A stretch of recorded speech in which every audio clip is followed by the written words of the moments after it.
Ngayon, gagawa naman tayo ng headband. So, first, ang gagawin naman natin ay gagawa tayo ng split knot. And, pagkatapos natin gumawa ng split knot, gagawa tayo ng 9 chain. So, yarn over, pasok sa labas, yarn over, pasok sa labas, yarn over, pasok sa labas. Hanggang magkaroon tayo ng 9 chain.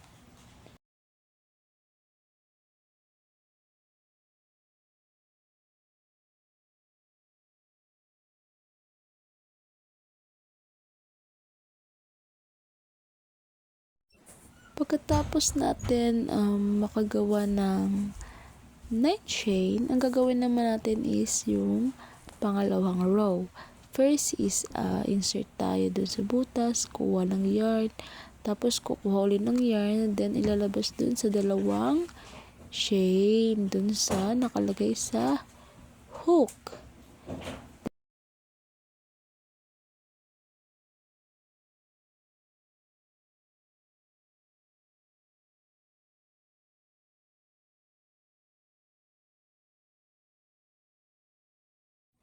Pagkatapos ng gumawa is gagawa ulit tayo ng ganon, yarn over, insert, yarn over, and then labas. Hanggang sa ma-end natin hanggang sa pinaka dulo ng ating yarn.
Pagkatapos natin gumawa ng second row, so gagawa tayo ng third row. So first, insert ng first chain, tapos ikot natin yung ginawa nating first row and second row na yarn. Then, ulitin natin is insert sa unang butas, tas kuha ng yarn, tas yarn over, then insert natin yung dalawang natira. Then, same process pa din, pasok sa butas, hanggang sa makagawa tayo ng 68 chain na crochet. Same process lang din, and repeat lang din kung ano yung mga process sa ginawa natin nung first row and second row.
So, pagkatapos natin, ito naman yung magiging tsura niya once na marami na tayong nagawa. So, kailangan natin makagawa ng 68 row para makag-proceed naman tayo sa panibagong stitch natin.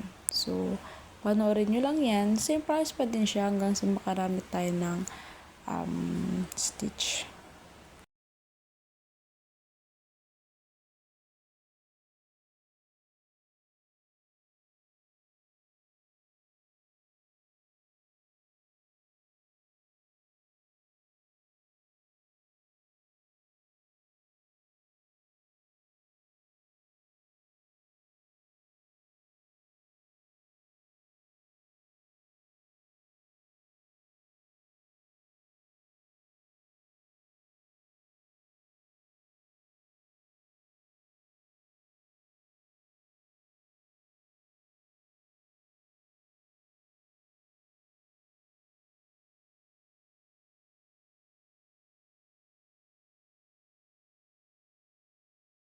So, kapag okay na sa atin yung haba ng ating headband, so, dito mo tayo gagawa naman tayo ng half double crochet. So, insert.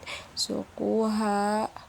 Then, insert uli. Tapos, kuha. Yarn over. Tapos, labas natin yung tatlo na nasa loob ng hook. So, yan yung half double crochet hanggang sa makuha natin yung pinakadulo ng ating yarn. Para sa dulo is makagawa na tayo ng tali para sa likod ng ating headband.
Ito na yung dulo na ating ginawa. Dito naman is gagawa tayo ng 50 chain para sa ating panali sa ating likod kapag ito ay ating sinuot na headband.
Makuha natin yung 50 chain. So, ayan na siya.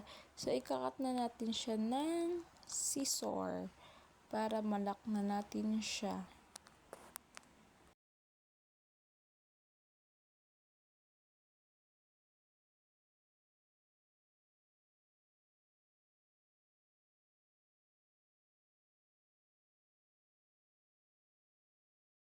Dito naman tayo sa kabila, ang gagawin natin is kailangan natin gumawa ng split knot para kapag in-insert natin to dun sa dulo, sa kabila naman, is hindi siya matatanggal, nakalock pa din siya.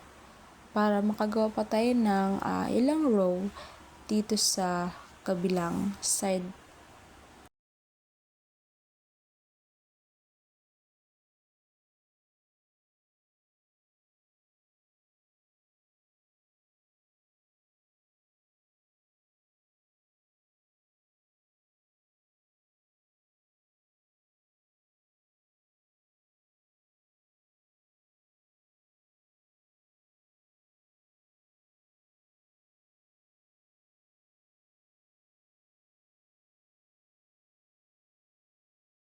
Kapag okay na sa gawa, so dito gagawa naman tayo ng half double crochet.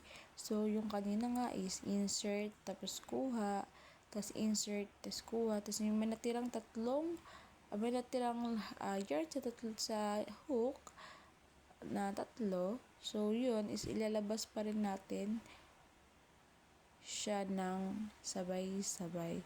Tapos ayun, same process lang hanggang sa makagawa ulit tayo ng hanggang sa dulo ng ating yarn.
Dito, gagawa na tayo ng 50 chain. So, para mayroon na tayong panali kapag headband na natin siya sa ating ulo.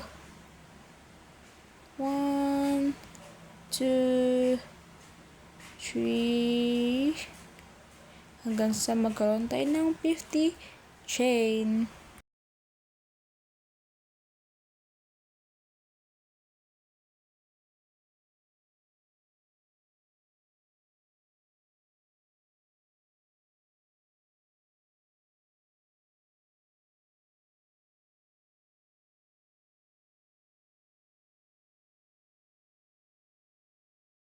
Dito, pagkatapos natin na kagawa ng 50, so ikakat na natin siya para malak na siya. So, ito na ang aking finished product na headband. Cutie cutie! Yan po siya. And this is my final